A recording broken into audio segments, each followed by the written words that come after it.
Olá pessoal, tudo tranquilo? Sejam muito bem-vindos a mais uma aula.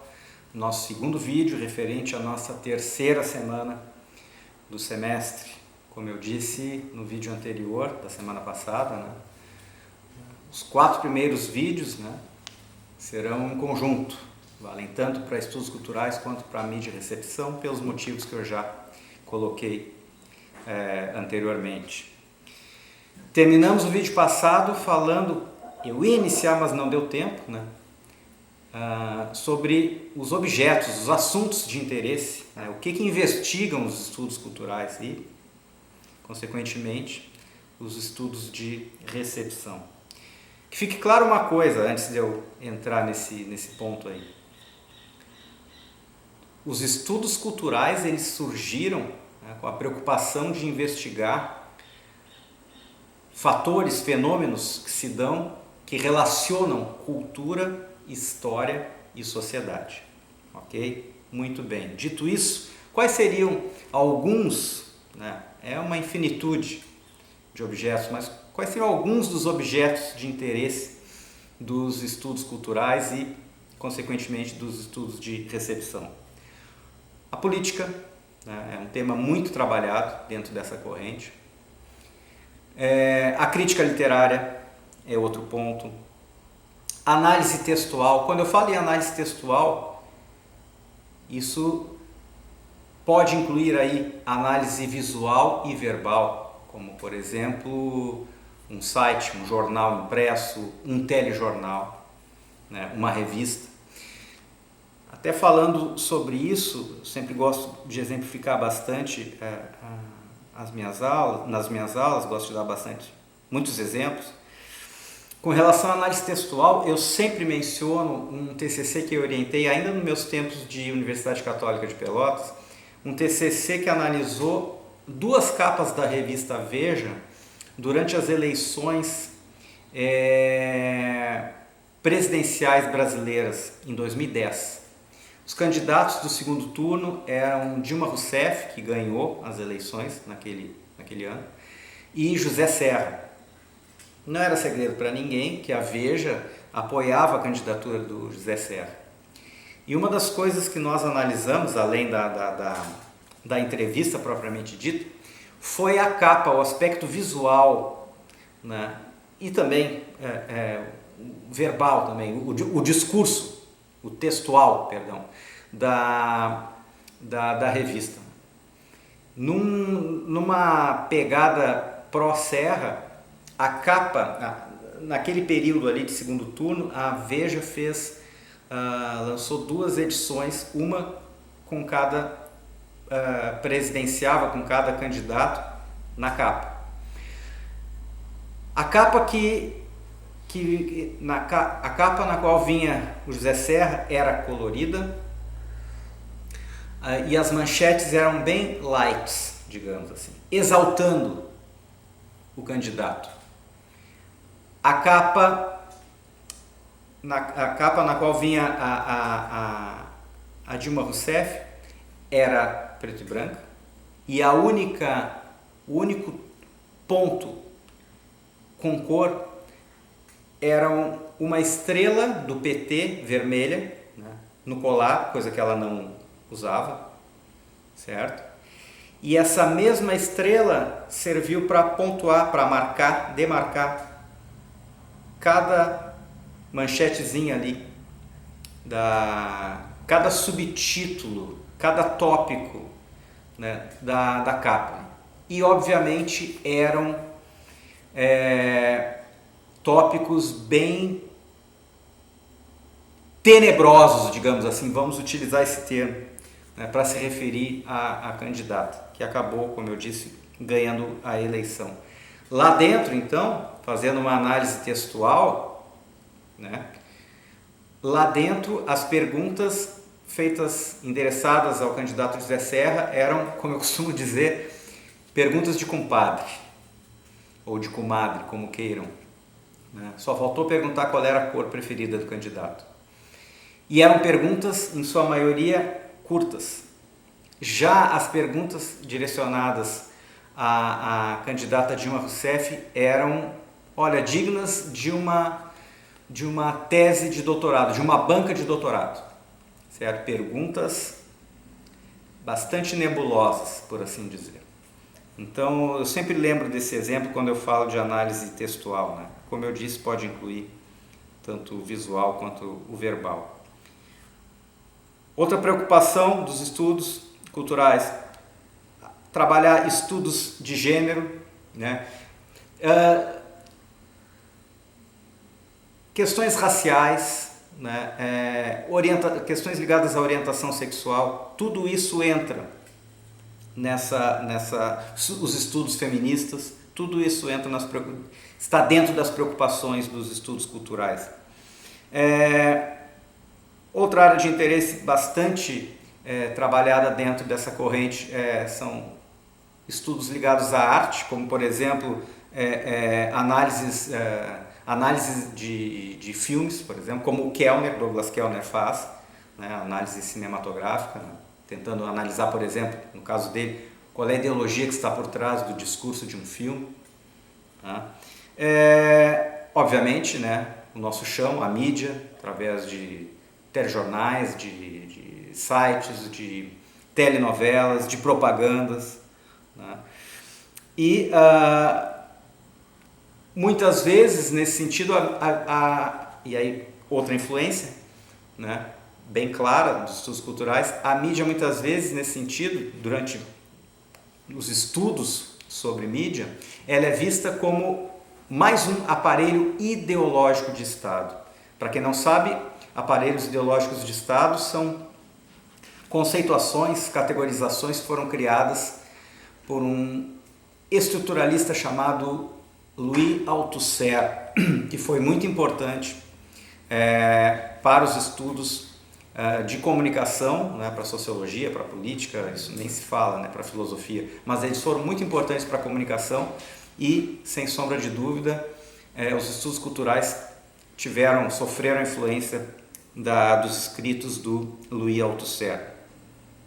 Né? Para ele, aparelhos ideológicos de Estado seriam toda e qualquer instituição que esteja a serviço do Estado, como, por exemplo, a escola, a igreja, a família e, obviamente, a mídia também faz esse papel.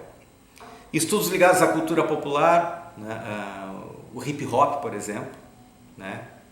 Ele tem a origem no popular, né? É um movimento bastante importante, musical, não só musical, né?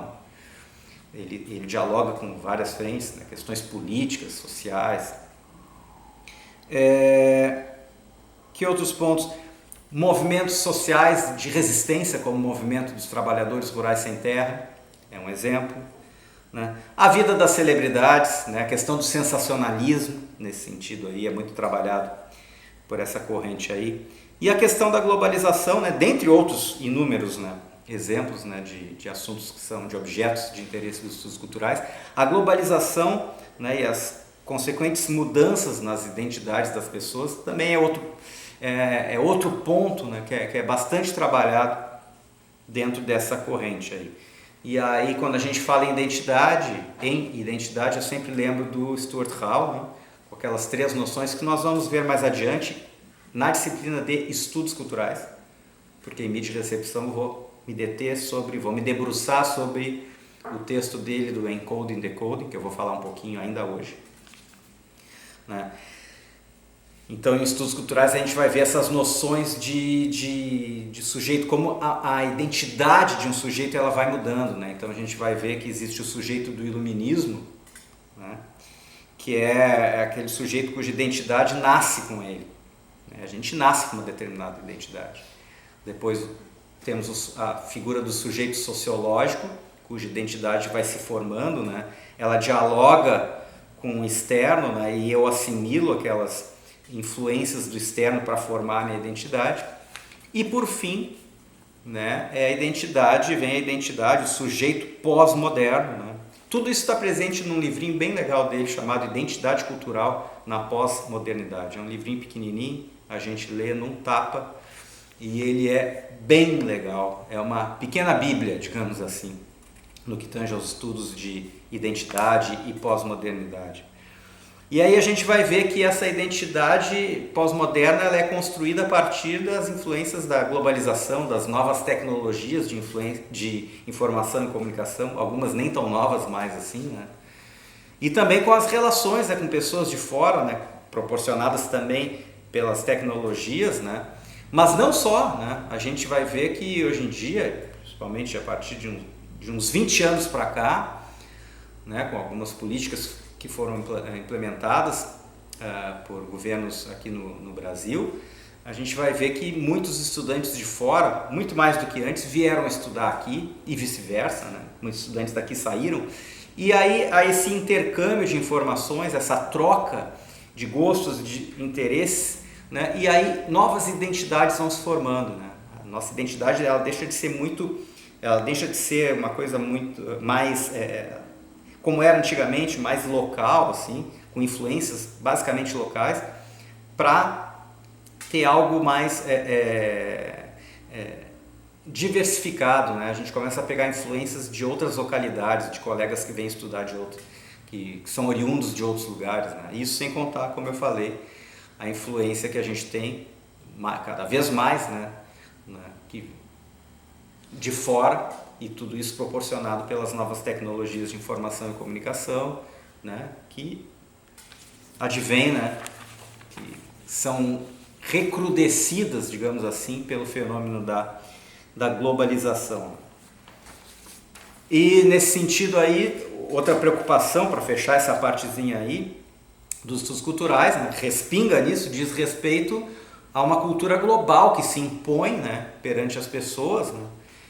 E isso faz com que muitas vezes, na maioria dos casos, as culturas locais enfraqueçam. E quem não adere a essa cultura, esses hábitos, esses gostos, esses interesses, esses costumes, digamos, globais, padronizados, quem não adere a isso se encontra alienado, né? É considerado um sujeito alienado. Então há um enfraquecimento aí das culturas locais. Isso aí também pode respingar num outro ponto que é bastante interessante, que é o do hibridismo cultural, que é quando eu mantenho as minhas raízes, a minha cultura local, mas eu absorvo a cultura que vem de fora. Então eu me torno eu construo aí uma espécie ali de um processo híbrido, né?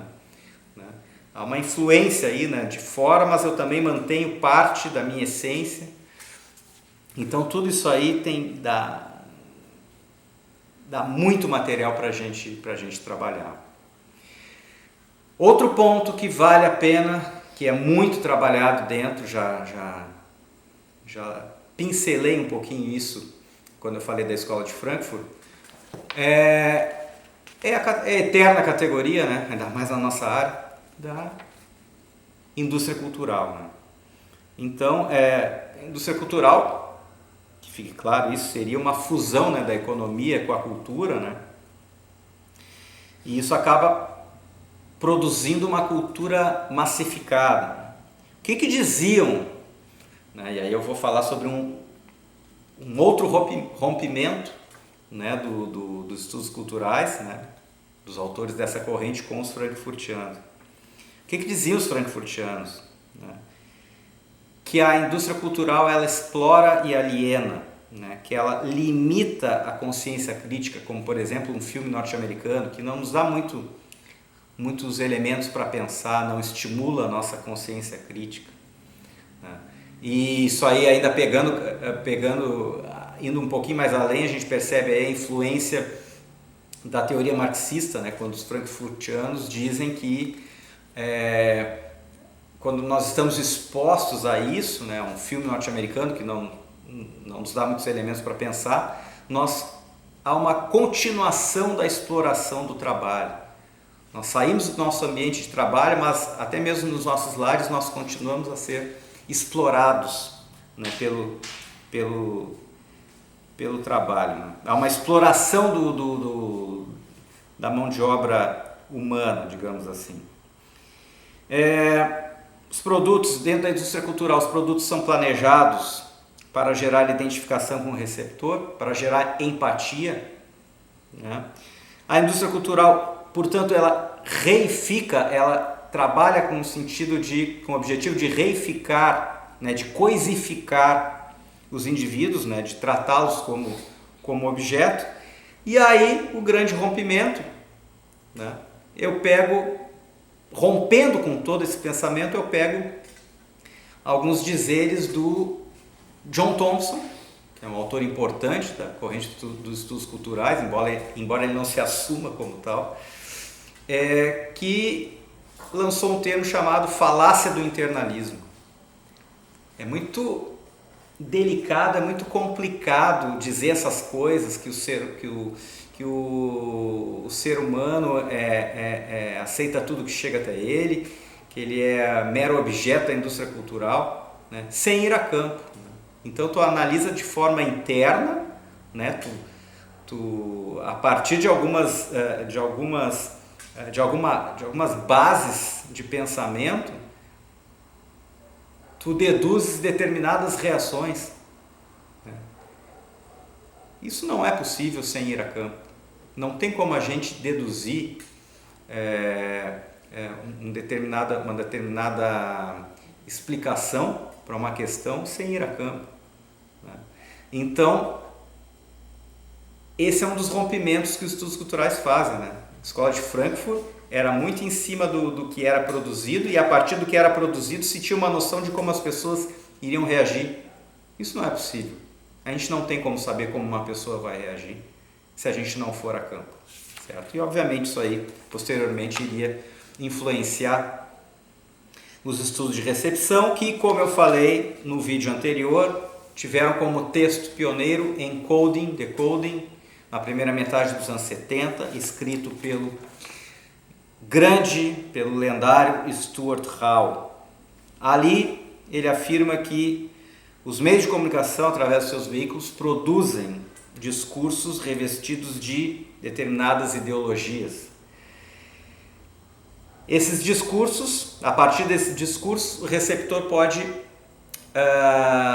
produzir sentido a partir de 3 formas. A partir de uma leitura dominante, que é quando ele concorda com tudo que chega até ele, com todo e qualquer discurso midiático.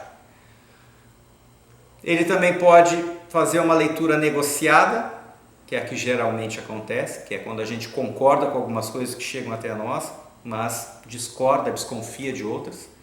Ou uma leitura de resistência ou contra-dominante, que é quando nós nos opomos, não acreditamos, não concordamos com a informação que chega até nós.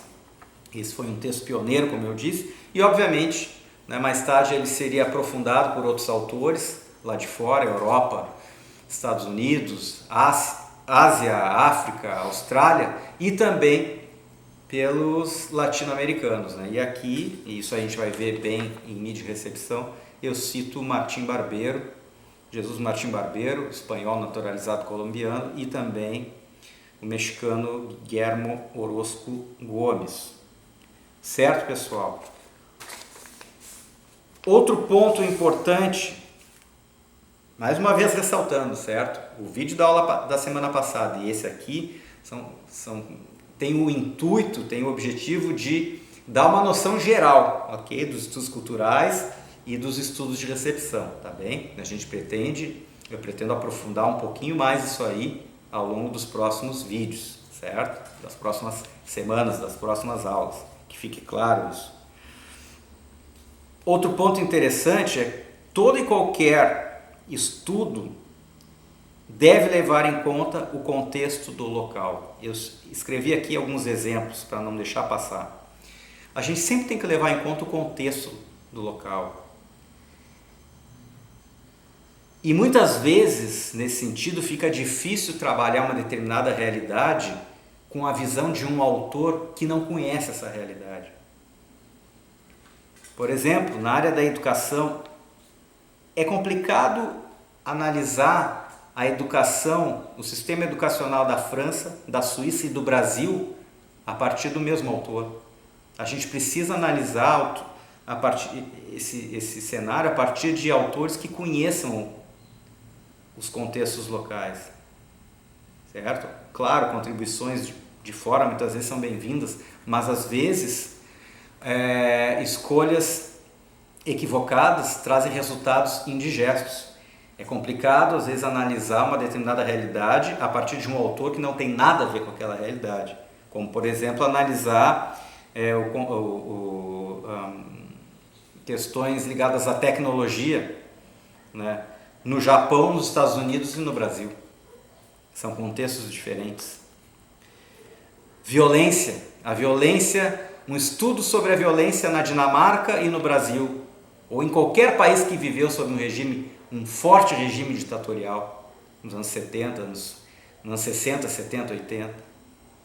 Trabalhar a questão da violência, né, na Dinamarca e no Brasil com os mesmos autores, puxa, é uma tarefa impossível, né? É uma tarefa impossível. E, obviamente, a gente vê resquícios de ditadura, como diria uma das letras do grande Rapa, né, até hoje, né, no trato de muitos policiais, né, ou de alguns, sem jamais generalizar. Na minha opinião, toda generalização é burra, é estúpida, né, com relação o trato de alguns policiais com relação a cidadãos, à sociedade civil, né. Muitas vezes a gente percebe aí resquícios de ditadura, principalmente, não só, mas principalmente com relação às pessoas de baixa renda e, não raramente, negras. Também hábitos de convivência diferentes, as pegadas são muito distintas, né? Hábitos de convivência no Brasil, por exemplo, e na Europa, né? O Brasil sofre uma influência muito norte-americana, assim, de ser um país, as pessoas são mais individualistas, né? Sem generalizar jamais, sempre é bom frisar isso, né? Na Europa, sem generalizar, mas se tem uma noção mais de coletividade, né? Então fica difícil trabalhar também, né, essas realidades com autores que não conhecem essas realidades. Às vezes a gente se surpreende, certo? Às vezes a gente se surpreende, né, mas nem sempre isso acontece. Outro ponto que eu gosto de destacar nessas aulas introdutórias diz respeito à metodologia. A gente vai ver nos estudos culturais, nos estudos de recepção, mais especificamente, né, que existem muitas possibilidades metodológicas, como, por exemplo, a etnografia, que vem da antropologia, né, que é onde há uma participação muito ativa, muito próxima entre pesquisador e pesquisado, né, ele convive, né, isso é uma metodologia típica, um método de trabalho típico da antropologia, né, há uma interação total entre pesquisador e pesquisado, né. Entrevistas, né, nós vamos ver em mídia e recepção que são entrevistas não focalizadas, entrevistas focalizadas, parcialmente estruturadas, totalmente estruturadas ou semi-dirigidas e dirigidas. A gente vê com as mais diversas, o uso das mais distintas terminologias com relação a esses tipos de entrevistas.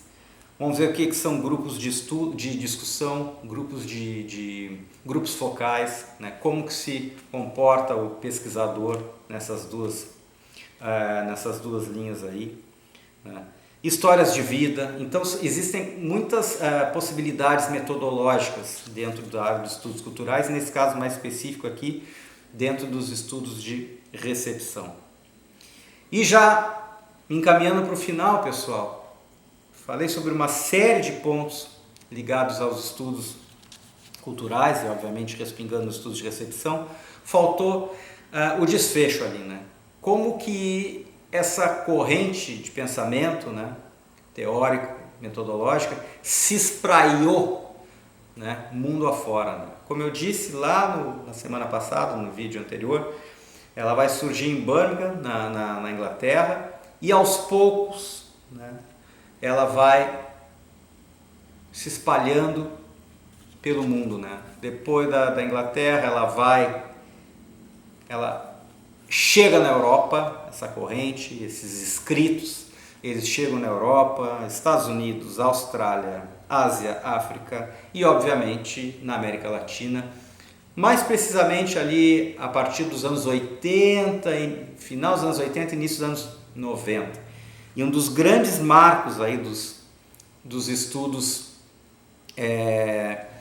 culturais, da chegada dos estudos culturais na América Latina e mais especificamente no Brasil, se deu com o lançamento do livro Dos Meios às Mediações, do Jesus Martim Barbeiro, que é um marco, até hoje esse livro é premiado, né, tamanho seu pioneirismo, né? E obviamente, a partir daí, nos anos 90, começam a surgir estudos mais direcionados à parte em congressos, né? Começam a surgir grupos de estudos ligados aos estudos culturais e depois aos estudos de recepção, né? Então, tem muita coisa para investigar nessas aulas, certo, pessoal? Obviamente temos pouco tempo, poucos vídeos, até porque temos que ter mais tempo para a construção dos seminários de vocês e depois a entrega, a apresentação. Mas eu creio que, como eu disse no vídeo anterior, eu acho que o objetivo será cumprido, né, de passar conhecimento a respeito de alguns pontos para vocês e que a gente possa, quem sabe, no futuro próximo, dialogar um pouco mais sobre isso. Certo, minha gente? Espero que tenham curtido. Obviamente, se estivéssemos numa situação mais... uma situação face a face, olho no olho, eu rechearia as nossas aulas com muito mais exemplos, com outras possibilidades, aí, com vídeos, com possibilidades sonoras também, mas é o que podemos fazer nesse momento aí, certo? Principalmente estudos culturais tem uma pegada mais teórica, mas eu espero que vocês estejam curtindo e não esqueçam que tudo isso aí tem uma contribuição, tem e sempre terá uma contribuição enorme para a área do pensamento comunicacional. Repito, qualquer dúvida eu estou à disposição. E-mail, chamada de vídeo, fiquem à vontade. Certo, minha gente? Um grande abraço e até a próxima semana. Valeu!